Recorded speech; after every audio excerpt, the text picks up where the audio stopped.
পুণ্যকথার সকল দর্শকদেরকে স্বাগত জানিয়ে শুরু করছি পুণ্যকথার বিশেষ আলোচনা। আজকের এই আলোচনায় আমাদের সাথে উপস্থিত আছেন প্রতিদিনের বাংলাদেশ বগুড়া অফিসের ব্যুরো প্রধান সিনিয়র সাংবাদিক মোহন আখুন ভাই। মোহন আখুন ভাই, আপনাকে স্বাগত। ধন্যবাদ অরুণ। আজকে এই পুরো আলোচনায় আপনাদের সাথে আছি আমি অরূপ রতনশীল। আপনারা জানেন আজকে একটি বিশেষ আলোচনায় আমরা আজকে এখানে আপনাদের মাঝে তথ্য উপাত্ত উপস্থাপন করার জন্য হাজির হয়েছি।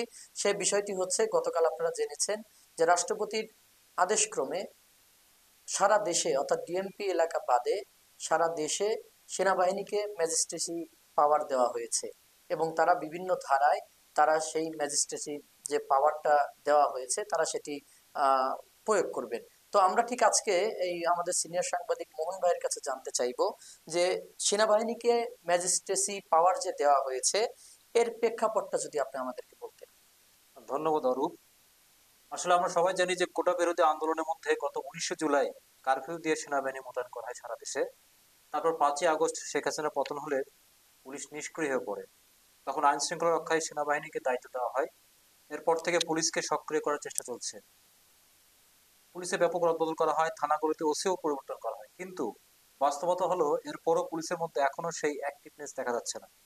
এরই মধ্যে স্বরাষ্ট্র মন্ত্রণালয়ের পক্ষ থেকে জানানো হয়েছে যে এখন পর্যন্ত 187 জন পুলিশ কাজে যোগ দেয়নি। এমন বাস্তবতায় আইন শৃঙ্খলা বাহিনীর আইন শৃঙ্খলা পরিস্থিতি মোকাবেলায় সরকার সেনাবাহিনীকে ম্যাজিস্ট্রেসি পাওয়ার দেওয়ার সিদ্ধান্ত নিয়েছে। 2 মাসের জন্য এটা বলবৎ রাখা হবে। এই 2 মাসের মধ্যে পুলিশকে অ্যাক্টিভ করা হবে। ভাই, আমরা দেখলাম যে এখানে ফৌজদারির হচ্ছে ধারা মোট 16টিতে তারা কাজ করবে সেনাবাহিনী, এবং এই ধারাগুলো আসলে কি কি এবং এই ধারাগুলোতে মূলত কি রয়েছে, আর এই ধারাগুলো সেনাবাহিনী কোন কোন পাওয়ার এক্সারসাইজ করবে বা প্রয়োগ করবে বলে আপনি জেনেছেন? ধন্যবাদ অরূপ আবার আপনাকে। আপনি ঠিকই বলেছেন যে মোট 16টি ধারায় ফৌজদারি কার্যবিধি যে আছে তা সেই ধারায় তারা কাজ করবে, সেনাবাহিনী ম্যাজিস্ট্রেসি পাওয়ার প্রয়োগ করবে। সেই ধারাগুলোর মধ্যে অন্যতম হচ্ছে সিআরপিসি 64 ধারা। এই ধারায় বলা হয়েছে যে ম্যাজিস্ট্রেট যখন দেখতে পান তার সামনে কোনো অপরাধ সংঘটিত হচ্ছে, তখন তিনি অপরাধীকে গ্রেপ্তার করতে পারেন অথবা গ্রেপ্তারের আদেশ দিতে পারেন। এখানে ম্যাজিস্ট্রেট বলতে সেনাবাহিনীকে বোঝানো হচ্ছে, যেহেতু সেনাবাহিনীকে ম্যাজিস্ট্রেসি পাওয়ার দেওয়া হয়েছে। তারপর আছে সিআরপিসি 65 ধারা। সেখানে বলা হচ্ছে যে বিচারের জন্য গ্রহণ করার পর তার বিরুদ্ধে গ্রেপ্তারি পরোয়ানা জারি করতে পারেন অথবা তাকে তিনি গ্রেপ্তারের হুকুম দিতে পারেন। সবচেয়ে গুরুত্বপূর্ণ হলো সিআরপিসির 110 ধারা।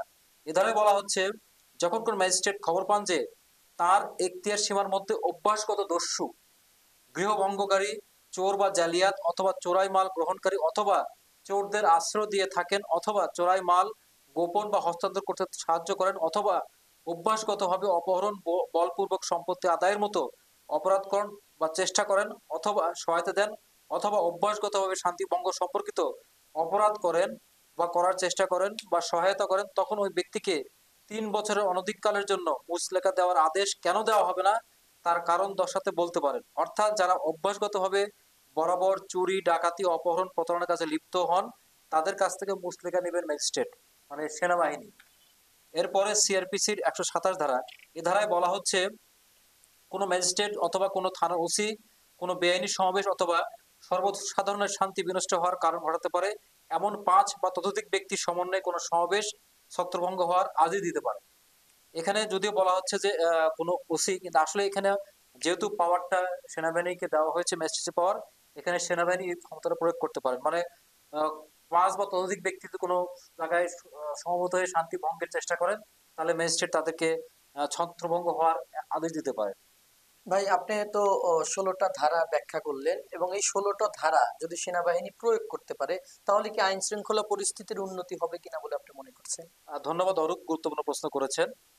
আসলে আমরা যখনই দেখলাম গতকাল যে সেনাবাহিনীকে ম্যাজিস্ট্রেসি পাওয়ার দেওয়া হচ্ছে বা হয়েছে, এটা নিয়ে যখনই সরকারের প্রজ্ঞাপন জারি হয়, তারপর পরই আমরা দেখি যে সোশ্যাল মিডিয়াতে সাধারণ মানুষ ব্যাপকভাবে এটা শেয়ার করতে শুরু করেন। তো সাধারণ মানুষের এই শেয়ার করার মনোভাব দেখলে আমরা বুঝতে পারি তারা খুব আশাবাদী, এবং তারা চাচ্ছিলেন, যেহেতু পুলিশ এখনো আগের মতো ওইভাবে অ্যাক্টিভ নয়, তারা চাচ্ছিলেন যে সেনাবাহিনী মাঠে নামুক এবং তাদেরকে প্রকৃতপক্ষে একটা ম্যাজিস্ট্রেসি ক্ষমতা দেওয়া হোক। আর আমরা জানি যে অনেক স্থানে চাঁদাবাজ বা ভূমিদস্যু সক্রিয় রয়েছেন। পুলিশ যেহেতু তেমন অ্যাক্টিভ নয়, সে কারণে দুর্বৃত্তরা সুযোগ নিচ্ছে বিভিন্ন পরিস্থিতির, যেটা আমরা এর আগে ডক্টর আসিফ নজরুলের কথায় তার একটা আভাস পেয়েছি। তো সেক্ষেত্রে বলা যায় যে সাধারণ মানুষের কথা বলে আমরা জেনেছি যে তারা মনে করছেন সেনাবাহিনীকে ম্যাজিস্ট্রেসি পাওয়ার দেওয়ায় দুর্বৃত্তরা, বিশেষত চাঁদাবাজ, দখলবাজ ও ভূমিদস্যুরা এখন আড়ালে চলে যাবে। তবে সেনাবাহিনী চলে যাওয়ার পরও যাতে এসব দুর্বৃত্তরা আর ফিরতে না পারে সেজন্য সাধারণ মানুষ স্থায়ী বন্দোবস্ত চান। এজন্য তারা পুলিশকে ঢেলে সাজানোর অনুরোধ করেছেন। মোহন ভাই, আপনাকে অশেষ ধন্যবাদ। প্রিয় দর্শক, আপনারা শুনছিলেন আজকের আমাদের বিশেষ আলোচনা আমাদের সিনিয়র সাংবাদিক মোহন ভাইয়ের কাছ থেকে। তো আমরাও চাই যে দেশে আইন শৃঙ্খলা পরিস্থিতি আরো জোরদার হোক। সেনাবাহিনীর এই যে 16টি ধারা তারা যে প্রয়োগ করার সুযোগ পেয়েছেন, সেটির মাধ্যমে আমরা মনে করছি যে দেশে আইন শৃঙ্খলা পরিস্থিতি আরো উন্নতি ঘটবে। আমরা সেই প্রত্যাশায় সকলকে আজকের মতো বিদায় জানাচ্ছি। ধন্যবাদ সবাইকে।